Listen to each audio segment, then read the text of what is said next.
A very warm welcome to our English first additional language lessons by Ms. Lichuti. I'm going to take you guys through summary writing skills, and we are going to go through November 2021 question paper and to check the exam guideline as well, and to revise the most important skills, if not tips, that you can learn in order to score 10 out of 10 when it comes to summary, because I believe that section, which is section C, is actually collectible marks, because what you need is already in the question paper. So therefore, what you need is just skills on how to write a proper summary.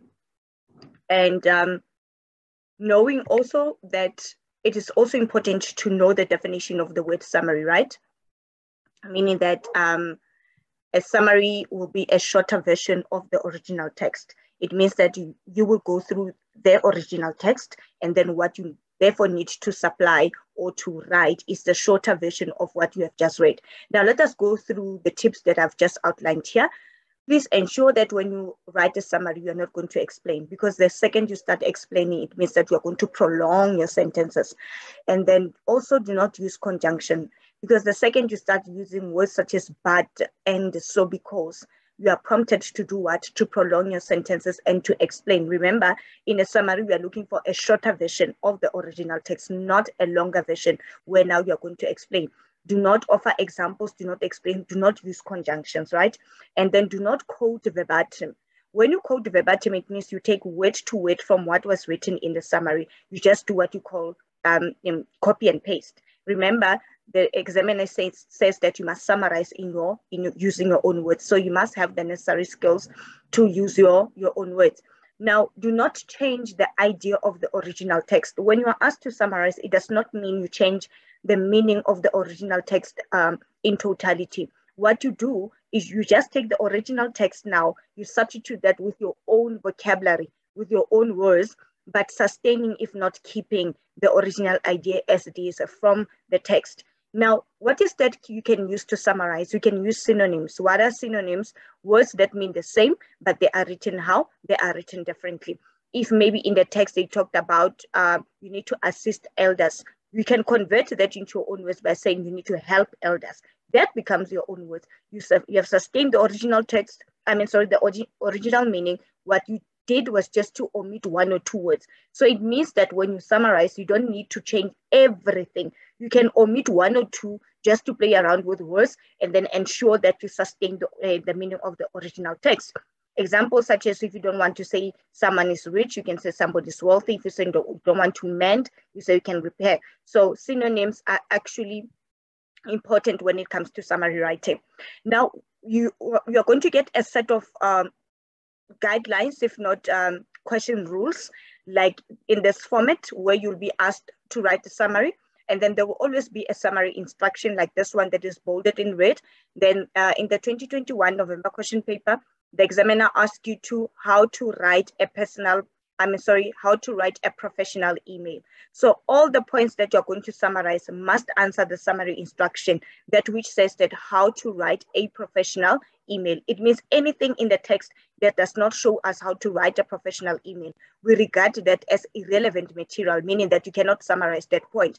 Ensure that all the 7 points that you're going to summarize must actually tell us how to write a professional email. So the first thing that you do, you read the summary text, you read the summary instruction, and then after doing that, what you therefore do now, you underline the main points that you are going to use. Remember, the main points must correlate with the summary instruction, must answer the summary instruction, that which says how to write a professional email.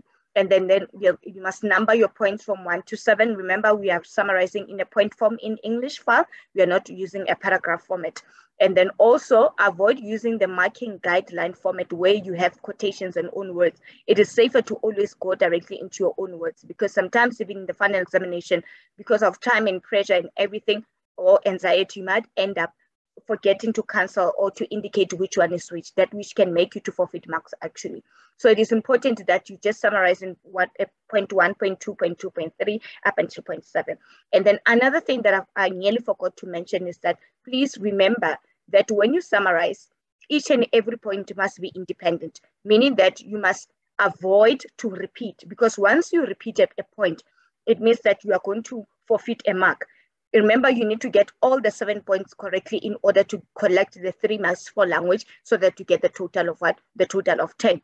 Now, bearing in mind that our summary instructions that we need to summarize and write a summary on how to write a professional email. I've already highlighted the 7 points from the text that which answer the summary instruction. And then a name such as Fast and Furious in an email address is not suitable when communicating with an employer. That is a point that we can use. That means that it gives us a guideline on how to write the summary. Remember here, these are just the main points. We are yet to go into the summary version where now we convert these points into our own words. And then the subject line must therefore be appropriate is another point. And email also requires a personal greeting such as Dear Mr. Johnson or Hello Jack. That's another point. And then we also say select your words carefully so that the message is clear to the recipient. It's another point that shows us how to write a professional email. So you see what I do. Every time I outline the main point, I go back to the summary instruction and ask myself, does this question actually answer the summary instruction? And then it should be brief. Communication with a few paragraphs is another point, yes. The use of correct grammar, spelling, and punctuation will convey a good impression of you to the recipient is another point. And then your message should therefore include information that you would be comfortable to share in the public. So I have highlighted all the 7 points and I ensured that they answer the how part, which is how to write a professional email. Now we are going to write them into 7 points. Remember, instead of saying it is important to say to have a correct email, blah, blah, blah, I suggest that use an appropriate email. Now this becomes my own word, but if you can go back, I did not deviate that much from the original text. I kept the very same idea of writing the correct email address, but I just came up with a synonym by using the word appropriate compared to what was used in the text. And then make the subject line meaningful. Remember, in the original text, they talk about ensure that the heading of the email is professional. So instead of saying that the heading is professional, I say the subject line is how meaningful. The idea is still the same. Instead of saying professional, I just said what? Meaningful. Add a greeting to the recipient. Remember, in the original text, they talked about it's important to always have a formal greeting, such as dear. And then remember, I cannot say such as, because the minute I say such as, it means that I'm using an example. And when I started the lesson, I said, when you summarize, you're not supposed to add examples. So instead of saying use, I've just said add a greeting to the recipient. You see, but the ideas are still the same. Point number 4, choose appropriate words to convey your message clearly. In the original text, they talk about avoiding long paragraphs and so forth, and choose the correct vocabulary, because remember, an email might be a professional one. We are writing a professional email, by the way. So instead of saying add, I say choose appropriate words. Instead of saying correct vocabulary, I said choose appropriate words to convey your message clearly, right? And then point number 5, they said that you must avoid lengthy messages when you communicate professionally. So instead of saying lengthy, I said what? Concise, because concise is the same as, is the opposite of lengthy. It means that your email should be straight to the point, short, concise, straight to the point. And then point number 6, use appropriate language and spell words correctly.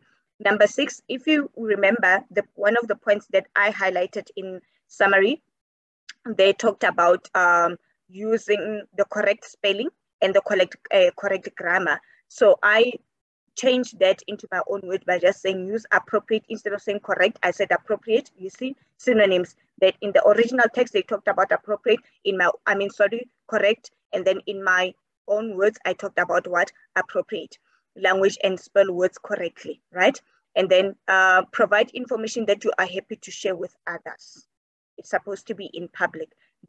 So what, in essence, what I have done, I've shown you that you can be able to score 10 out of 10 in a summary. What you need to do is to ensure that you adhere to the summary instruction, and then you underline the main points from the original text, like I have done by just highlighting them, and then you ensure that all the points that you have highlighted actually answer the summary question. Now, the how part is how do I summarize? When you summarize, it does not mean you have to change word to word from the original text. Like I've said here, they say make the subject line meaningful. There they said maybe make the subject line formal.